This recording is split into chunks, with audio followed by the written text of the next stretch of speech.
Hi guys, this is my GT Outpost from 1995 and I will show you what I came up with. I bought this frame on the internet and the frame is made out of chromoly steel, and my plan was to build a touring bike which is ultra robust, so only steel components are used in this one, and I show you what kind of stuff I put on it. I start in the front. The wheels are 26 inches and I chose the Schwalbe Kojak tires with 2 inches of width or 5 centimeters. I like the tires because they go up to 6.5 bar and the profile is really slick, so when you ride the streets you have like zero rolling resistance, and because the tire is 2 inches wide, you even have grip in muddy conditions, in dry mud I would say. When it's loose mud or wet, sure you're gonna slip, but it works fine. For the brakes I found on the internet the Avit Arch Rival brakes. These are special V-brakes which have an arc, a mechanical arc, which provides you with more braking force because it's like a brake booster for the V-brakes.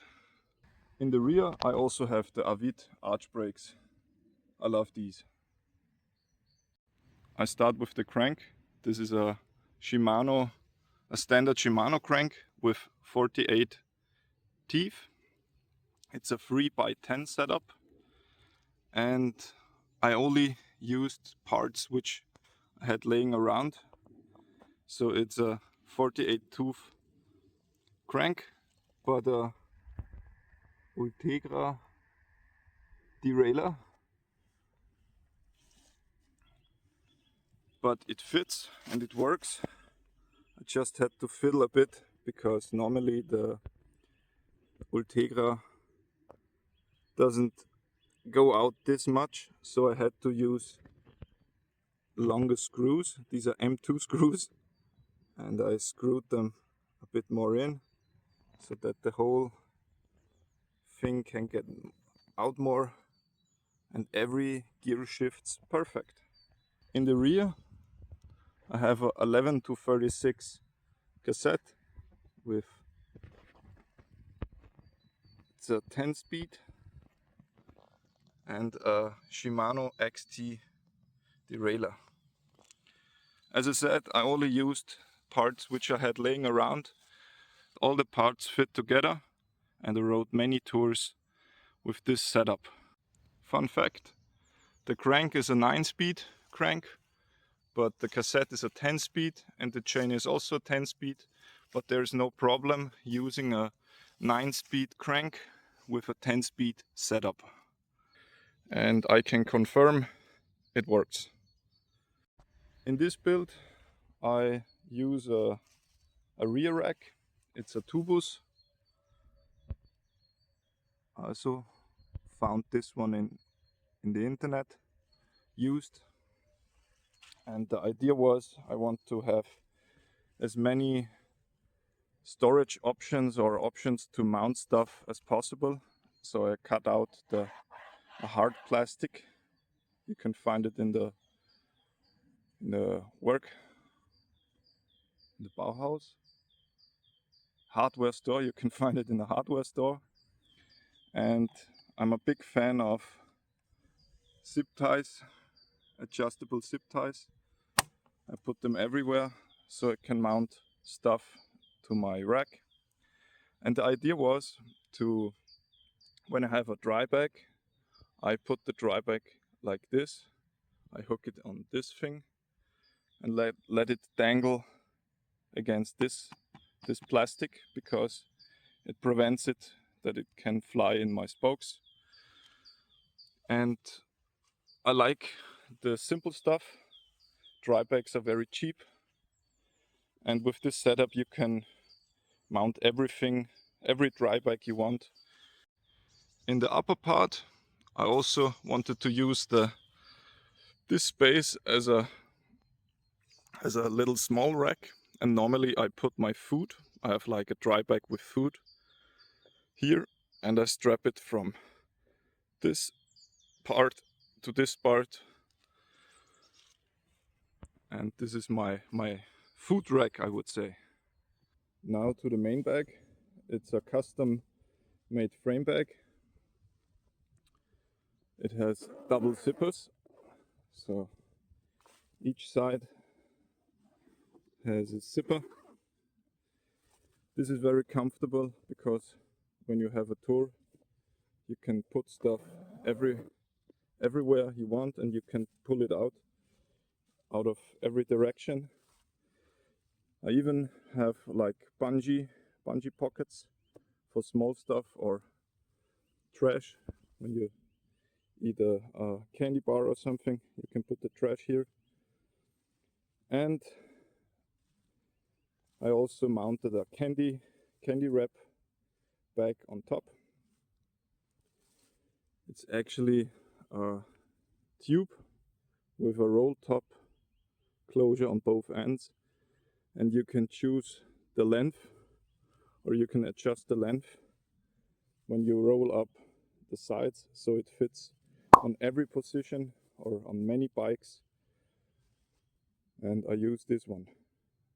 I'm a big fan of adjustable zip ties, so I had to mount even adjustable zip ties in the main bag.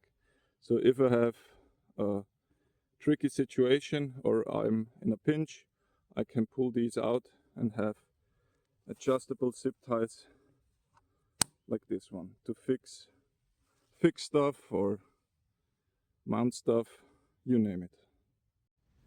In the frame bag I usually have my bike tools. I have a tripod,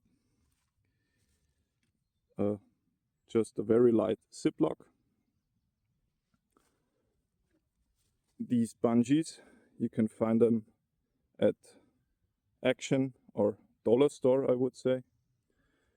And the idea was you can mount your jacket or small stuff around the frame and have them bungee against your frame. Also in there I have a little pouch with my bike tool and some spare parts, paracord to also mount stuff on your bike, and bungees, even more bungee cord. Oh yeah, the handlebars, that's a big topic. I wanted to have handlebars 70 centimeters wide, but most of the steel handlebars are only 60 centimeters. And I found the Ergotech handlebar, which is 70 centimeters from end to end, so it fits my body perfect. And I mounted it upside down to have drops. You can see it here. It's like a wave, and this helps me to have enough weight in the front. So when you can see the saddle is much more up than the handlebars, so I have enough weight on the front and enough on the rear, because when I put heavy stuff here I have to lean more forward to compensate the weight balance. And this bike rides so comfortable with weight, and with the leaning forward position you have enough traction even in tight corners. Of course, the ergo grips, ugly ergo grips again. Joke aside, you need ergo grips because when you're leaning forward you have much pressure or a lot of weight on the handlebars, and these very thick handlebars help you compensate the weight on your hands. I had the problem before I had used these ergo grips. I got very numb fingers like these two, got very numb and stayed numb for 3 weeks. And I googled it. It was like a damage of the nerve, nerves in the finger. So I don't want to have that thing again. So I stick with ugly ergo grips. Even the bar ends made out of steel. And this was also an idea of mine. I don't want to mount a front rack because of weight issues. I know the whole bike is made of steel, but when you can save weight, why not? And the idea was I mount these handlebars upside down to have like a ledge here and put the bar ends like this, so it can mount like a tent or maybe a candy wrap bag in front, like a little rack, I would say a handlebar rack. Here is the option when you mount the candy wrap bag in front, and it just is laying on the bar ends and it's not dangling around, and you only need to strap it around the handlebars. And the cool thing is your brake cables are not compromised, so it's actually working out. I also like this thing. There's a hole in the stem. Yeah, the 90s. Cantilever brakes. Don't forget the bell. I found a compass bell. Yeah, it's just a gimmick, but I like it. So that was my full review of my GT Outpost touring build from 1995. If you want to support this channel, leave a like, comment or subscribe. I put a shopping list with all parts of this build in the description. And see you in the next one. Bye.